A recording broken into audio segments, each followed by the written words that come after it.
What are the risks for surrogates of not leaving time between pregnancies? Well, really, there are physical risks and there are also emotional risks as well.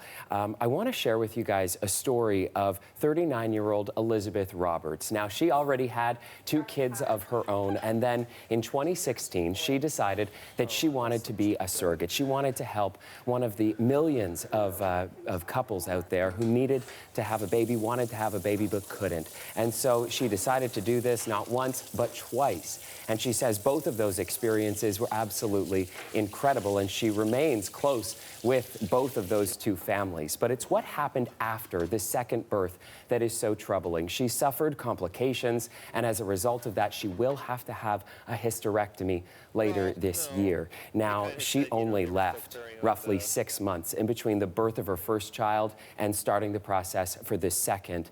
And so as a result of that, she was at greater risk for these sorts of complications.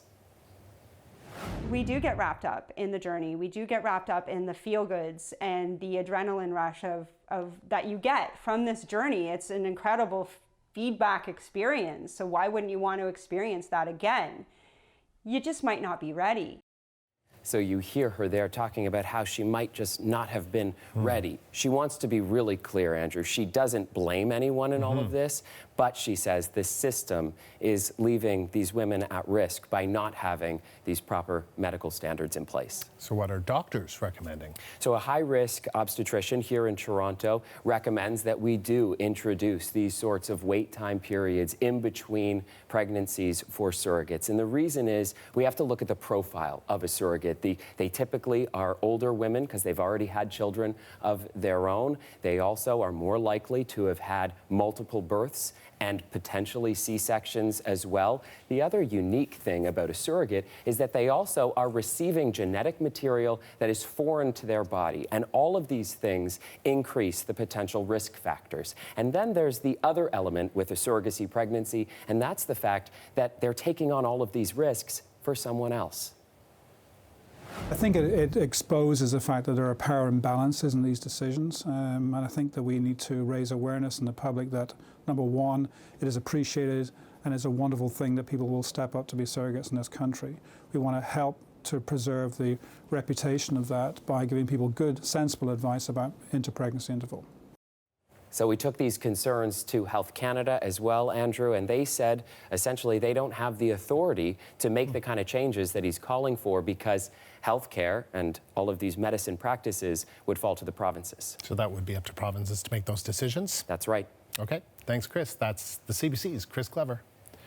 Senior reporter Chris Glover is here from the investigative unit. And what did you hear from those families, Chris? Well, so Hannah, I want to introduce you to one of those families, Anna Camille Tucci and her husband. They used a private surrogacy agency to help them find a surrogate, to find a woman who would be willing, a complete stranger actually, to carry their baby. And they agreed in a written contract to reimburse the surrogate's pregnancy expenses up to a maximum of nearly $2,000 a month. The agency told Tucci its staff would verify the receipts and make sure that they were legit and reimburse the surrogate with Tucci's money. Now, Tucci said she never thought the surrogate would actually hit that maximum, but that's exactly what happened each and every month. She was surprised and started to ask for those receipts.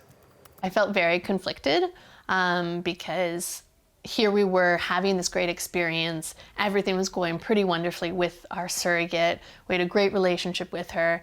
And then we're showed this financial side, and we're kind of wondering, you know, this wonderful person, and how are these receipts getting this high? And what is happening in the background there? The agency said that it's their policy to release the receipts once the pregnancy is over. But this baby was born in December, and here we are in March.